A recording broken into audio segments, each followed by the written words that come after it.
E20க்கு தயாராக இல்லாத வண்டிகள் வந்து என்ஜினை தாங்க மாட்டேங்குது. அப்போ அது அரிப்புக்கு உள்ளாகுது. அதே மாதிரி இப்போ எத்தனால் வந்து ஆவியாகிறது அப்படிங்கிறது பெரிய டைம் எடுத்துக்கும். அப்போ நீங்கள் ஒரு வண்டியை வந்து ஒரு 10 நாள் எடுக்காமல் விட்டு வச்சுருந்தீங்கன்னா 11வது நாள் அந்த வண்டி எடுத்து ஸ்டார்ட் பண்ணிங்கன்னா ஸ்டார்ட் ஆகாது. வாகனத்தை பாதிக்கிற விஷயங்களும் அதில் வர ஆரம்பிச்சுதுன்னு சொல்லிட்டு நார்த் இந்தியா முழுக்க ஒரு பெரிய அதிருப்தி கிரியேட் ஆயிடுச்சு. சமீபத்தில் ஒரு சர்வே எடுத்தாங்க. அதில் பிஜேபி ஆதரவாளர்கள்ட்டே கேட்டிருக்காங்க போயிட்டு, இந்த எத்தனால் 20 கலக்கிறத நீங்கள் எப்படி பார்க்குறீங்கன்னு சொல்லிட்டு. சரி பாதி பிஜேபி ஆதரவாளர்களே எத்தனால் கலக்கிறதுல அதிருப்திக்குள்ளாயிருக்காங்க. ஸோ இன்னைக்கு நிதின் கட்கரி இதை பற்றி பேச வேண்டிய கட்டாயம் எங்கேருந்து வருது? அரசாங்கம் இவ்வளோ நாளாக அவங்க பேசலை, எப்பயோ அதை கலந்து அறிவிச்சிட்டாங்க. இன்னைக்கு ஏன் திடீர்னு இதை பற்றி அதிகமாக பேச வேண்டிய அவசியம் வருதுன்னா, பாஜகவினுடைய ஆதரவாளர்களே சரிபாதி ஆட்கள் வந்து பார்த்தோம்னா எத்தனால் கலப்பதன் மூலமாக அதிருப்திக்கு உள்ளாயிருக்கிறாங்க.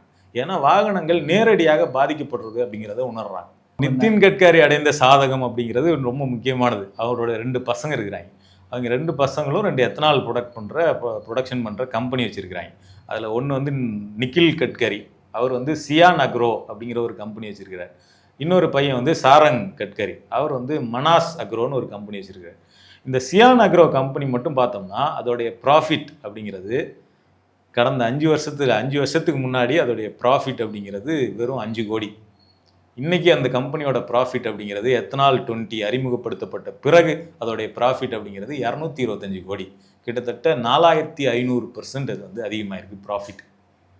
அதே மாதிரி அவருடைய லாஸ்ட்டு ஒரு வருஷ ரெவன்யூ மட்டும் இன்க்ரீஸை மட்டும் எடுத்து பார்த்தோம்னா, ஒரு வருஷத்துக்கு முன்னாடி இருக்கக்கூடிய குவார்ட்டரில் அவருடைய ரெவன்யூ வந்து 17 கோடி தான். இன்னைக்கு வந்து அதே கம்பெனியினுடைய ஒரு குவார்ட்டர் ரெவன்யூ வந்து 510 கோடி. ஒரு குவார்ட்டரில், ஒரு காலாண்டில். ஆமாம். நிதின் கட்கரியை மையப்படுத்தி அவருடைய மகன் கம்பெனி அப்படிங்கிறது, இவர் E20 ப்ரமோட் பண்ணுறாரு, அவருடைய மகன் கம்பெனி வளருது.